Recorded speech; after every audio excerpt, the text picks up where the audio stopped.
नमस्कार, आपके साथ मैं हूं मीनाक्षी रजत और आप देख रहे हैं सबका हिसाब होगा। इस वक्त जो सबसे ज्यादा चर्चा हो रही है वो चर्चा हो रही है मिडिल ईस्ट को लेकर के। बारूद के ढेर पर बैठे मिडिल ईस्ट में अब एक ऐसा धमाका हुआ जिसने महायुद्ध का काउंटडाउन शुरू कर दिया है। ईरान ने दो टूक लफ्जों में ऐलान कर दिया है कि 8 अप्रैल को हुआ सीज फायर अब सिर्फ एक रद्दी का टुकड़ा है और ये पूरी तरीके से अर्थहीन हो चुका है।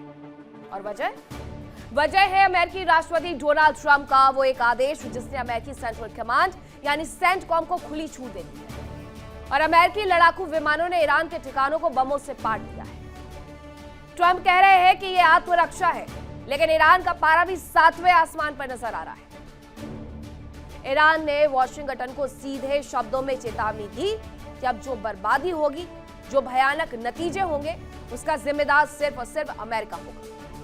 और सिर्फ इतना ही नहीं, तेहरान ने अरब देशों की तरफ उंगली उठाते हुए कहा है कि जिसने भी अमेरिका को अपनी जमीन दी वो अंजाम भुगतने के लिए तैयार है। यानी अब जंग की आग पूरे खाड़ी क्षेत्र को निकलने के लिए तैयार नजर आ रही है। ईरान का जो ऐलान है और उसकी वजह से मिडिल ईस्ट किस तरीके से शमशान बनेगा, जरा वो आपको समझा देती हूं। मिडिल ईस्ट में महाविस्फोट देखने को मिला। 8 अप्रैल को सीज फायर पूरी तरीके से खत्म हो गया।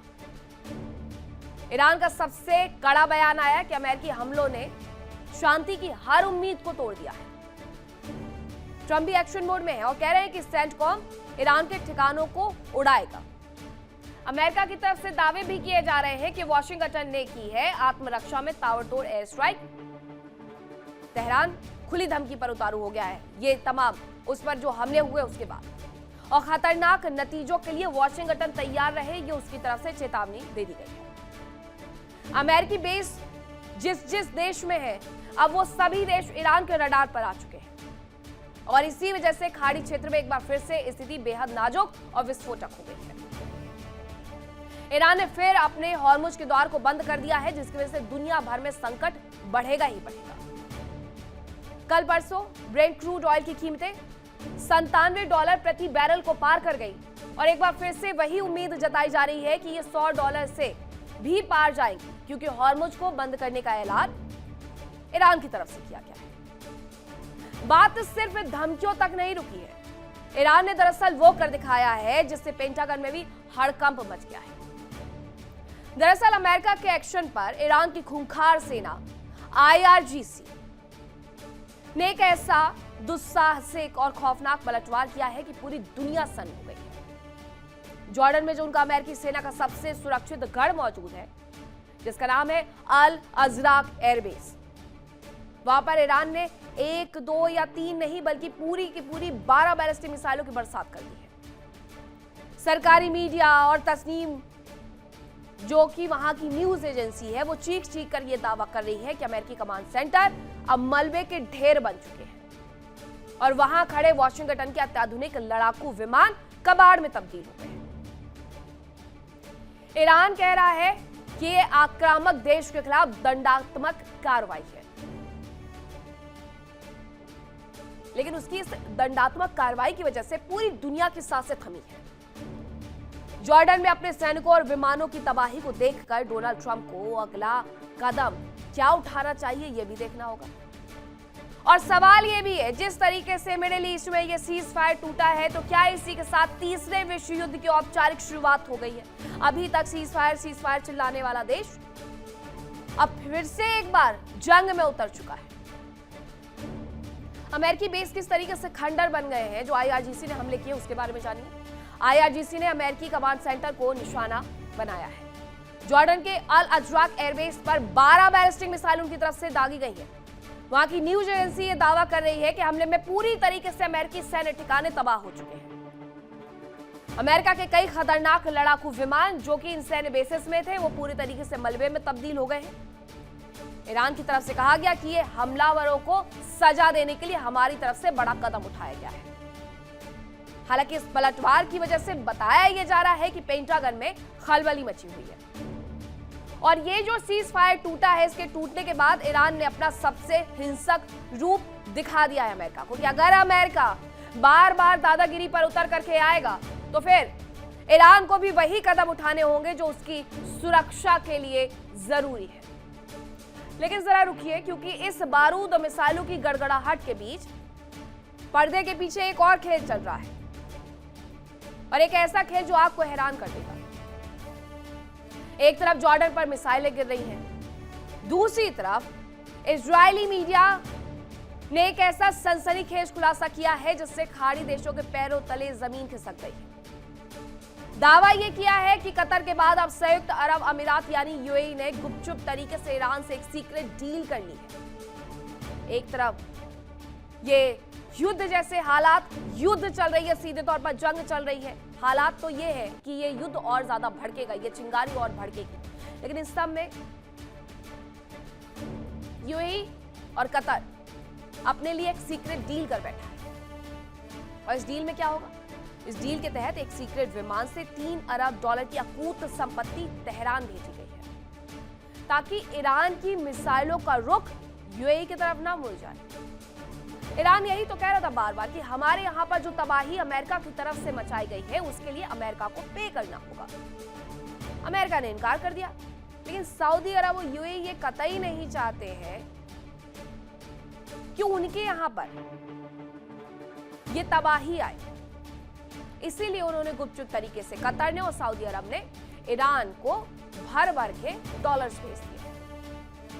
हालांकि ईरान का विदेश मंत्रालय इससे इनकार कर रहा है, और हां कहेगा भी कैसे, फायदे का जो सौदा है। लेकिन आंकड़े कुछ और ही कह रहे हैं।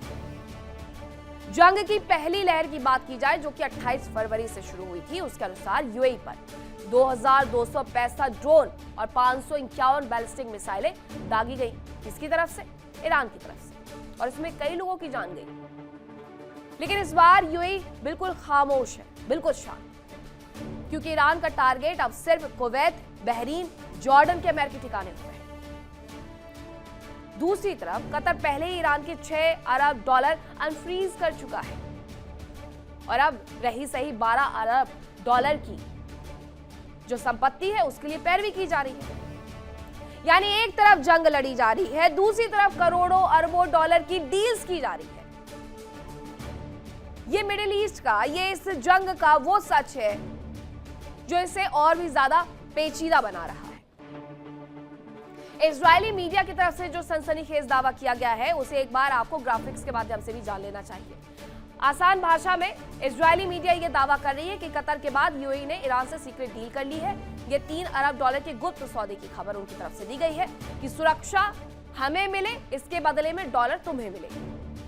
ईरान का डील और पैसे मिलने की खबरों से इनकार आ गया है, लेकिन चिंगारी और धुआं भी तो वहीं उठता है जहां आग लगी। कुछ तो हुआ होगा, यूं ही दावा न्यूज एजेंसी की तरफ से नहीं किया गया है।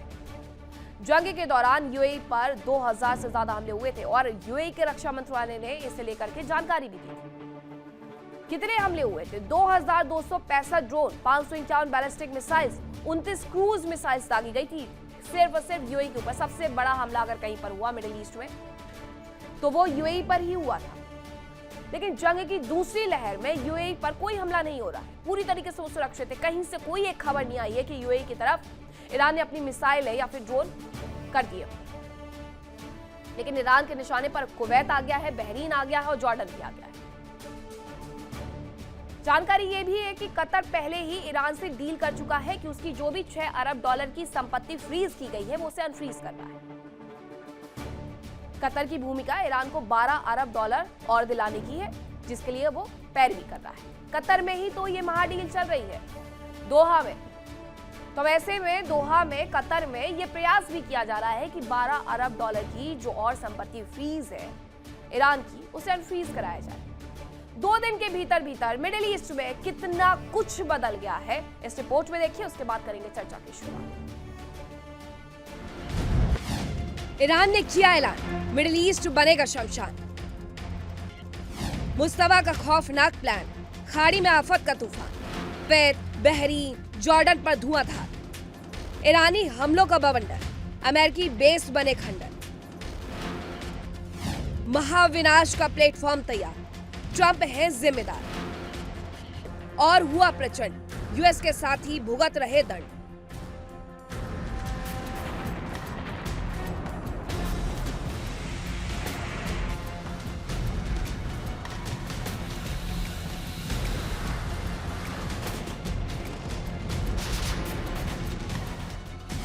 फिर बंद हुए हॉर्मुज के द्वार, दुनिया में मचा हाहाकार।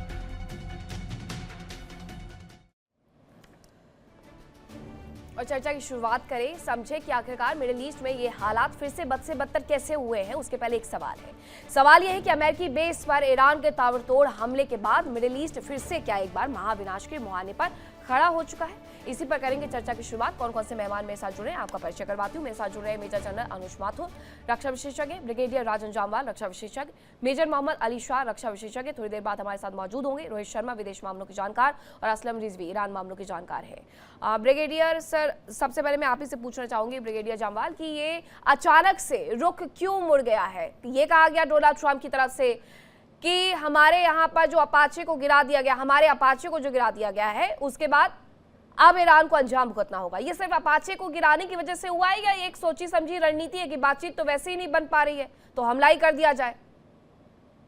देखिए, कुछ अचानक नहीं हुआ। ये जंग कभी समाप्त ही नहीं हुई थी। मैं 2 महीने से हर चैनल पे यही बोल रहा हूँ कि ये मतलब खेल खेला जा रहा है, जिसको बोलते हैं ना गुड्डा गुड्डी जैसे खेलते हैं ना, तो ये जंग का खेल खेला जा रहा था। जंग कभी समाप्ति नहीं हुई। जंग के तरीके बदलते रहे, अपने लॉजिस्टिक्स ब्रेक लेते रहे, and end of the day लग रहा है कि अमेरिका और ईरान के बीच में जंग है। ये जंग जब तक इजराइल की शर्तों पे, मतलब हमने बार बार देखा कि जितना मर्जी कोशिश कर ली, पर end of the day Israel नहीं रुकता। और जब तक इजराइल नहीं रुकेगा, ईरान नहीं रुकेगा, ईरान नहीं रुकेगा, अमेरिका नहीं रुकेगा। एक मतलब सर्कल सा बना हुआ है और ये शुरू से ही चल रहा है, ऐसे ही चल रहा है। देखिए, जहां तक इजराइल का सवाल है, उसके लिए ये जिंदगी में एक मौका है कि एक बार में अपने सारे दुश्मनों को खत्म कर ले, कीमत कोई भी हो, कीमत कोई भी हो। मैं रिपीट कर रहा हूं, ये मौका उसको बार बार नहीं मिलेगा।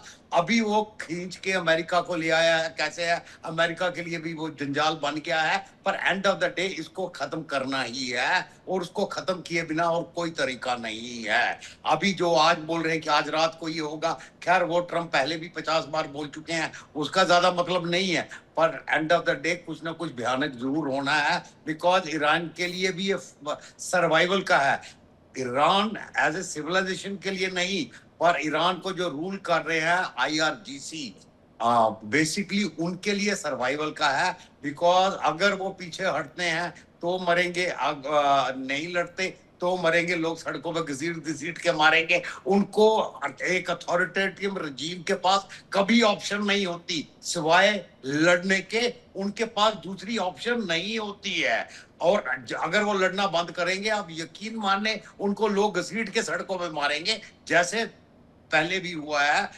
उन्होंने अपने मतलब 30-40 हजार लोग मार के उसको दबा लिया, पर ये अगर थोड़े भी कमजोर पड़ते दिखे उनकी लोगों की नजरों में, तो अपने सर्वाइवल के लिए, अपने लोगों के अंदर अपना भय, अपना खौफ जमाने के लिए उनको ये करना पड़ेगा, और उसके मतलब जो भी रिजल्ट्स है वो भी भुगतने के लिए तैयार होना पड़ेगा। देखिए, सबसे बड़ी बात यह है कि उनको लोगों की कोई परवाह नहीं है जी।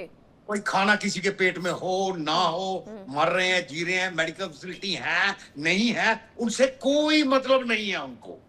मगर ये खास रजीम की एक पहचान होती है, और इस पे अपना ईरान का रजीम पूरा उतरता है टोटलिटरिज्म पे कि कुछ भी कर लो, हम यहाँ से नहीं हटेंगे, हमें ना इलेक्शन लड़ना है, ना कुछ नहीं करना है, हमें हुकूमत करनी है और बंदूक की 2 रोक पे करनी है, और वो हुकूमत कर रहे हैं। अब देखते रहिए अभी इजराइल और अमेरिका मिलके क्या हाल करते हैं ईरान का। नुकसान ईरान का भी अगर हमला हुआ है तो मेजर जनरल अनुज माथुर जी, जवाब तो देना पड़ेगा।